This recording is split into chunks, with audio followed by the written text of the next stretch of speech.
Terima kasih Pak Fatoni sebagai moderator dari kelompok kami. Assalamualaikum warahmatullahi wabarakatuh. Selamat Waalaikumsalam warahmatullahi wabarakatuh. semuanya. Ya, terima kasih kepada Bapak Ibu semuanya atas kehadiran kita semua untuk berdiskusi dan menambah ilmu. Juga terima kasih kepada fasilitator kita, Pak Dadang, dalam diskusi ruang kolaborasi modul 2.2 ini. Kita akan membahas sedikit mengenai pembelajaran sosial dan emosional, sama-sama menguatkan mungkin begitu ya, karena ini sama-sama baru bagi kita semua. Ini perkenalan dari anggota kelompok kami, ada saya, ada Ibu Vini, kemudian ada Pak Abbas, dan juga ada Pak Fatoni. Selanjutnya, Bapak Ibu semuanya, ini pengantar bahwa tugas ini untuk memenuhi tugas ruang kolaborasi modul 2.2 pembelajaran sosial dan emosional. Tidak terasa sudah modul 2.2 lagi ya. Kalau di presentasi dashboard itu sudah 55% kita setengah perjalanan. Dan kita tetap sehat dan semangat untuk mencapai 100% begitu. Amin. Nah, pembelajaran sosial dan emosional ini sepertinya begitu ya. Ini sebagai komponen lain yang harus masuk dalam pembelajaran untuk melengkapi pembelajaran diferensiasi yang sudah kita rancang. Jadi ini juga salah satu yang bisa kita eksplor di CGP ini untuk bisa kita aplikasikan di kelas lain dari pembelajaran berdiferensiasi. Pembelajaran sosial emosional ini atau PSE merupakan pembelajaran yang dilakukan secara kolaboratif oleh seluruh komunitas sekolah. Proses kolaborasi ini memungkinkan anak dan pendidik, juga tenaga kependidikan yang ada di sekolah itu memperoleh dan dapat menerapkan pengetahuan, keterampilan, dan sikap positif mengenai aspek sosial dan emosional. Karena manusia tidak lepas dari memiliki dirinya sendiri, emosionalnya, dan juga berkaitan dengan diri orang lain sosialnya. Maka ini penting kita bahas karena subjek belajar kita adalah seorang manusia, begitu ya. Selanjutnya, ada kompetensi sosial dan emosional dalam modul ini. Yang pertama ada kesadaran diri. Kesadaran diri ini merupakan kemampuan untuk memahami perasaan atau emosi diri kita sendiri.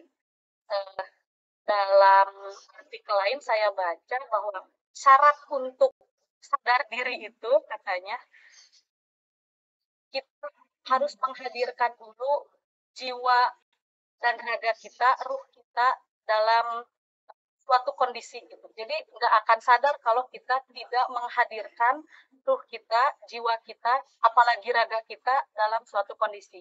Misalnya kita sedang berinteraksi atau sedang diskusi seperti ini, butuh kesadaran diri. Nah, itu gerbangnya itu adalah kita menghadirkan jiwa dan raga kita di sini. Bapak Ibu hadir jiwa dan raganya. Hadir. Jangan sampai ada jiwanya, raganya tidak ada ya, atau ada raganya, jiwanya misalnya memikirkan hal yang lain. Jadi kesadaran diri ini gerbangnya adalah hadirnya jiwa dan raga kita. Contohnya untuk kesadaran diri, misalnya kita mampu mengidentifikasi emosi-emosi dalam diri, mampu mengidentifikasi kekuatan diri, misalnya seperti itu. Yang kedua, kompetensi sosial dan emosional itu berkaitan dengan manajemen diri. Kalau manajemen diri itu adalah kompetensi atau kemampuan untuk mengelola emosi kita, pikiran kita, dan nilainya untuk diri kita sendiri. Nah, beranjak ke luar dari diri kita, yaitu kesadaran sosial, di mana di sini merupakan kemampuan untuk menempatkan diri atau melihat sudut pandang dan dapat berempati dengan orang lain. Jadi ada dua subjek, ada kita dengan dia atau kita dengan mereka. Saya dengan dia atau saya dengan mereka. Ini sudah mulai ke orang yang kedua begitu ya. Contohnya misalnya menunjukkan kepedulian atau mempertimbangkan pandangan orang lain. Selanjutnya ada keterampilan relasi. Keterampilan relasi ini merupakan kemampuan untuk membangun atau mengembangkan atau mempertahankan hubungan yang sehat dan suportif, katanya begitu. Contohnya itu misalnya kita berkomunikasi dengan efektif, mengembangkan hubungan positif kita dengan orang lain, gitu ya. Dan yang terakhir adalah pengambilan keputusan yang bertanggung jawab. Itu merupakan kompetensi di mana kita mampu mengambil pilihan dan mampu mempertimbangkannya, mampu mempertanggungjawabkannya untuk apa? Untuk kesejahteraan psikologis atau yang dikenal dengan well-being. Itu well-being-nya untuk diri sendiri, kelompok, dan juga masyarakat. Contohnya misalnya berlatih membuat keputusan-keputusan yang masuk akal. Itu kompetensi sosial dan emosional dari pembelajaran atau dari TSE. Di sini juga ada penguatan KSE, kompetensi sosial emosional, pendidik dan tenaga kependidikan di sekolah. Yang pertama ada yang menjadi teladan, ada belajar, dan ada berkolaborasi. Kalau kita cermati sepertinya ini sistem Among begitu ya, Ingarso Sungtolodo, Ingmadio Mangunkarso, dan Tuturi Handayani. Jadi tidak hanya siswa yang menempati posisi itu, tapi kita juga sama menempati posisi itu dengan rekan sejawat kita. Ada ketika kita menjadi teladan, ada ketika kita berkolaborasi, ada ketika kita belajar. Itu mungkin secara singkat dari kelompok kami mengenai materi PSE dan KSE. Terima kasih Pak Fatoni. Iya, terima kasih Ibu Risa, luar biasa. Selanjutnya dipersilakan kepada Ibu Vini untuk menyampaikan hasil diskusi kami mengenai studi kasus tabel 3.1. Dipersilakan kepada Ibu Vini.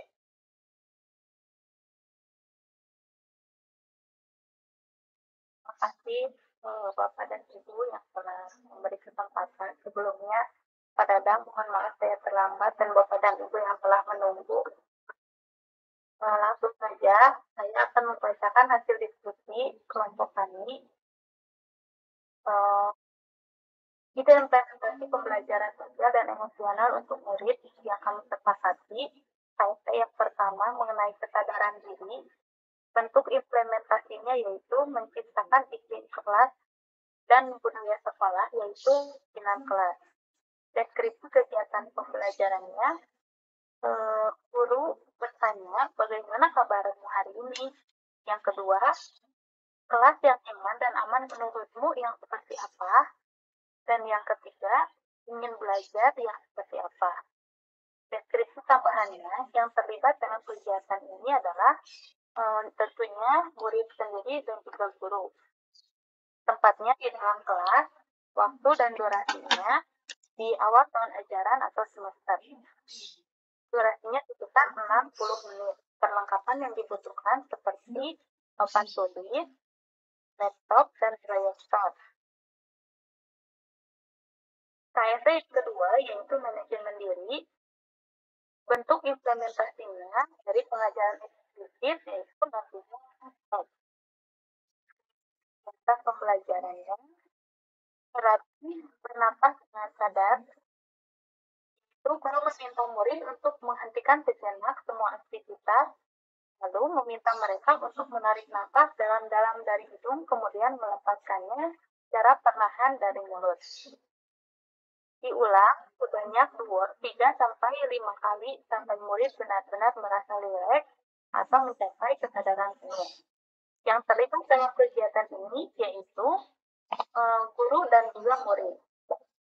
Yang kedua, tempatnya di ruangan kelas. Waktu dan durasinya 15 menit. Dilaksanakan secara situasional, bisa di awal pembelajaran, di tengah pembelajaran, ataupun di akhir pembelajaran. Selanjutnya, KSE kesadaran sosial dalam menciptakan iklim kelas dan budaya sekolah, yaitu dalam kegiatan Jumat Berkah berupa infak. Murid mengumpulkan uang seikhlasnya untuk digunakan ketika ada teman yang sakit misalnya, atau ada orang tua murid yang meninggal, dan juga membantu korban bencana. Yang terlibat dalam kegiatan tersebut adalah murid dan guru. Kegiatannya dilaksanakan di lingkungan sekolah. Waktu dan durasinya, sekolah kami kebetulan sama setiap hari Jumat pagi setelah sholat duha dan subuh. Durasinya sekitar 40 menit. Perlengkapan yang digunakan kotak infak atau biasanya menggunakan kardus. KSE yang selanjutnya yaitu keterampilan relasi dalam integrasi praktik mengajar guru dan kurikulum akademik. dalam kegiatan ekstrakurikuler seperti OSIS, Pramuka, PML, Paskibra, dan banyak yang lain lagi.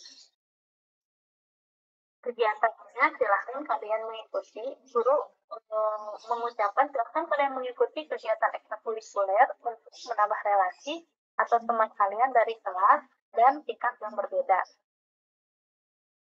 Kegiatan itu memberikan bimbingan atas kegiatan tersebut untuk melatih keterampilan relasi murid yang terlibatnya murid dan guru dan dilakukan di lingkungan sekolah dan di dalam kelas, yaitu secara lebih luas yaitu di lingkungan sekolah. Waktu dan durasinya di luar jam mata pelajaran, di luar kelas biasanya dilaksanakan selama 1 minggu 1 kali sekitar 2 kali 40 menit atau 2 jam pelajaran. Perlengkapan yang dibutuhkan masing-masing disesuaikan dengan masing-masing ekskul yang diikuti. Dan yang terakhir, KSE pengambil keputusan yang bertanggung jawab dalam integrasi praktik mengajar guru dan akademik, yaitu memilih buku yang sesuai dengan minat murid. Guru mengucapkan, silakan memilih buku yang kalian sukai, kemudian buat teks tanggapan atau rangkuman dari buku tersebut. Kegiatannya, guru memberikan kesempatan kepada murid untuk memilih buku, yaitu mengambil keputusan, kemudian membuat teks tanggapan atau rangkuman dari buku tersebut. Bentuk tanggung jawab dari memilih buku tersebut. Yang terlibat dengan kegiatan, tentunya murid dan juga guru, yang dilaksanakan di perpustakaan atau kalau ada di pojok baca di dalam kelas. Waktu yang dibutuhkan atau digunakan ketika pembelajaran berlangsung. Durasinya 2 kali 40 menit atau 2 jam pelajaran. Perlengkapan yang dibutuhkan tentu saja buku bacaan, buku tulis, dan ballpoint untuk menulis.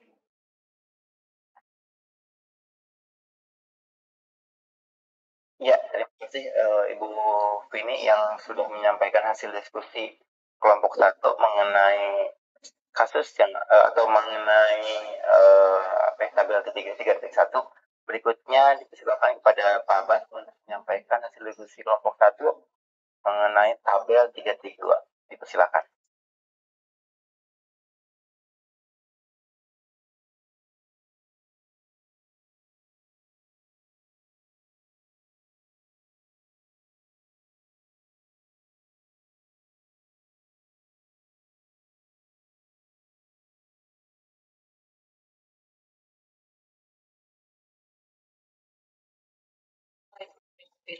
Oh, siap, maaf. Maaf, Pak. Mic-nya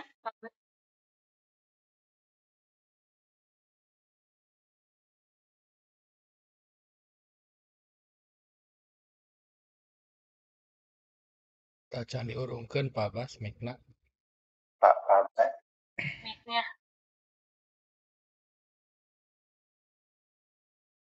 Kita Bapak Ibu maaf, bukan salah teknis.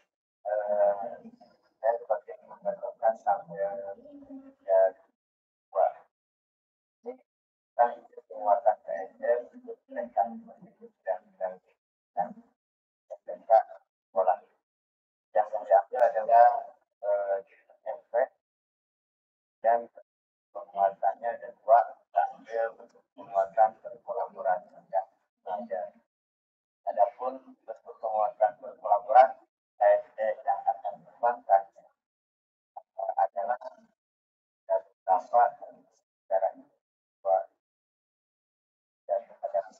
negara dan pada jalan dan adapun skenario penerapan dari KSE yang dikembangkan dan penguatannya berkolaborasi